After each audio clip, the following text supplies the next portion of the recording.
Movie की शुरुआत में हमारी हीरोइन जियाजो को दिखाते हैं। जियाजो जब 12 साल की थी तब उसके डैड गुजर गए थे, इसलिए ऐसी सिचुएशन में वो अपने बचपन के घर को सेल करके दूसरी जगह पर रहने जाती है और कुछ सालों बाद वो कहीं पर जॉब कर रही होती है और उसका एम यही होता है कि उसने जो घर को बेचा था यानी कि अपने डैड के घर को वो किसी तरह उसको वापस खरीद ले। लेकिन अब उसे जितनी सैलरी मिलती है वो उसके लिए खुद ही कम पड़ती है और उसको अपनी जॉब से खुशी भी नहीं है। अब एक लड़के मिंग को दिखाते हैं जो एक प्रॉपर्टी डिजाइनिंग का काम करता है और अपना बिजनेस स्टार्ट करना चाहता है। वो एक इन्वेस्टर को अपना प्लॉट डिजाइन दिखा रहा होता है, लेकिन वो इन्वेस्टर उसको इग्नोर करके वहां से निकल जाता है। फिर रात होती है और मिंग अपने घर में लौटता है और जियाजो भी अपने घर लौट रही होती है। लेकिन इसमें कॉमेडी की बात यह है कि मिंग और जियाजो दोनों एक ही अपार्टमेंट में यानी एक ही घर में रहते हैं। असल में बात यह है कि मिंग इस घर में साल 1999 में रहता है और जियाजो इस घर में साल 2018 में रहती है। अब आप लोग सोच रहे होंगे कि ये दोनों अलग अलग टाइमलाइन में एक ही घर में कैसे रह सकते हैं, ये सब हमें आगे पता चलेगा। अब देखते हैं कि यहाँ जियाजो नहा रही होती है और उस तरफ मिंग कुकिंग कर रहा होता है। वो बर्तन को सिंक में डालकर वॉश कर रहा होता है, तब जियाजो को उसके बाथ टब में कुछ मिलता है और मिंग को उसके सिंक में जियाजो की ड्रेस मिलती है।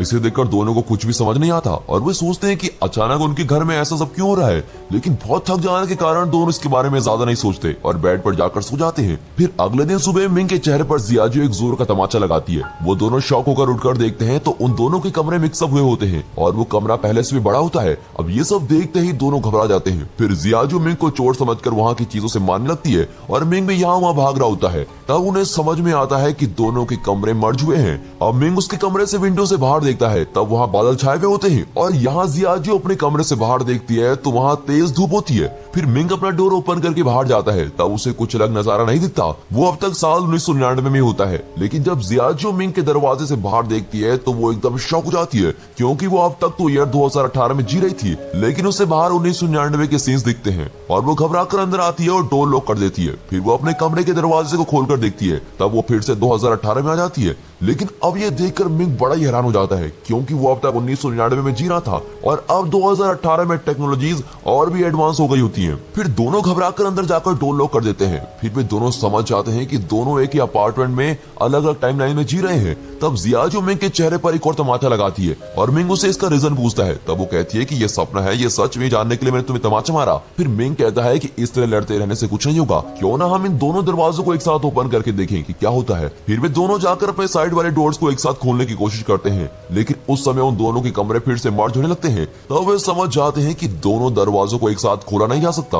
अब जियाजो को याद आता है कि 1999 में उसके डैड जिंदा थे, इसीलिए वो मिंग से कहती है कि तुम अपने साइड का दरवाजा खोलकर मुझे तुम्हारे टाइमलाइन में ले लो, क्योंकि मुझे मेरे डैड से मिलना है। और मिंग भी उसे वहां ले आता है। अब 1999 में आते ही जियाजो उसके डैड से मिलने के लिए बहुत ही खुश है और भागकर जा रही होती है, लेकिन वहां पहुंचते ही वो देखती है कि उसके डैड ऑलरेडी 10 साल के जियाजो के साथ खेल रहे हैं। अब ये देखकर जियाजो बड़ी इमोशनल हो जाती है और वो उनसे मिलने के लिए तेजी से उनके पास जाने लगती है और तभी अचानक उनके सराउंडिंग्स में एक अर्थक्वेक आता है और तेज हवा भी आने लगती है, जिसके कारण वो अपने डैड से मिल नहीं पाती। फिर वो गुस्सा होकर फिर से अपने अपार्टमेंट में लौट आती है। अब मिंग उसे कहता है कि जैसे मैं तुम्हें मेरी टाइमलाइन में लेकर गया, ठीक वैसे ही तुम मुझे भी अपनी टाइमलाइन में ले चलो। और तब जियाजो उसे एडवांस लैपटॉप देती है और उस लैपटॉप को देखकर मिंग बड़ा ही सरप्राइज हो जाता है, क्योंकि उसके टाइमलाइन में तो सिर्फ कंप्यूटर्स हुआ करते थे। तब वो खुद को फ्यूचर में देखने के लिए उस लैपटॉप में अपना नाम टाइप करके सर्च करता है। तब उसके सराउंडिंग्स में अर्थक्वेक आने लगती है और फिर जियाजो को ये समझ आता है और वो मिंग से कहती है कि हम दोनों हमारे पास्ट या फ्यूचर के लोगों से कांटेक्ट नहीं कर सकते और ऐसा करने की कोशिश करते ही इस तरह के अर्थक्वेक आ जाएंगे और इस तरह हम दोनों एक साथ डोर ओपन नहीं कर सकते। अब तुम्हारे डोर को सिर्फ तुम ही ओपन कर सकते हो और मैं उससे बाहर आ सकती हूँ,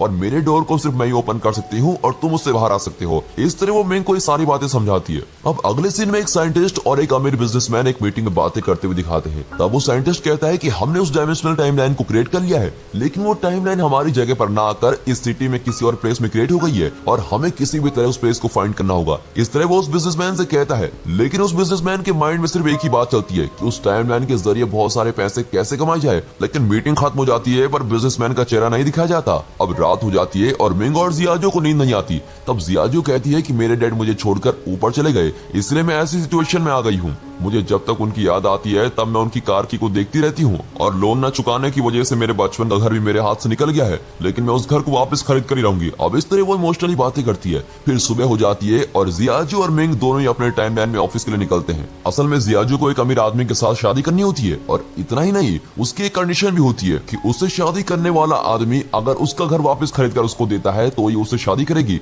और इसी कंडीशन के साथ वो कई लोगों को डेट भी करती है, लेकिन उसकी इस कंडीशन को कोई नहीं मानता। और ऐसे ही चलते चलते उसे एक दिन अमीर आदमी मिलता है जो उसकी कंडीशन के लिए राजी हो जाता है, लेकिन वो जियाजू से उम्र में काफी बड़ा लगता है और वो बातें भी बड़ी अजीब तरीके से करता है। लेकिन वो अमीर होने की वजह से जियाजू भी उससे शादी करने के लिए राजी हो जाती है। फिर वो कहता है कि कुछ ही समय में मैं तुम्हारे घर को खरीद लूंगा और फिर ऊपर से हम दोनों के नाम के नेम प्लेट्स को लगाना होगा, उसके लिए कुछ पैसे लगेंगे और ऐसे छोटे मोटे खर्चे के लिए मैं कैश कैरी नहीं करता, इसलिए अगर तुम्हारे पास कुछ पैसे हैं तो मुझे दे दो। और इसकी बातों में आकर जियाजू भी उसको एटीएम से पैसे निकाल कर देती है। फिर वो कहता है कि मैं पानी की बोतल लेकर आता हूँ, लेकिन काफी देर हो जाती है और वापस नहीं लौटता।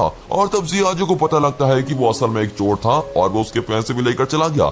इससे जियाजू बहुत ही अपसेट होती है और पुलिस आकर इन्वेस्टिगेट करने तक वो बैंक के बाहर ही बैठी रहती है। यहाँ मिंग अपने ऑफिस के रेस्ट रूम के अंदर बैठकर ड्रिंक्स ले रहा होता है। तब उस रेस्ट रूम में उस कंपनी का ओनर, उसका मैनेजर जूनी और उसके साथ और एक एम्प्लॉयज, ऐसे 3 लोग आते हैं। तब उनसे ओनर कहता है कि हमें आगे चलकर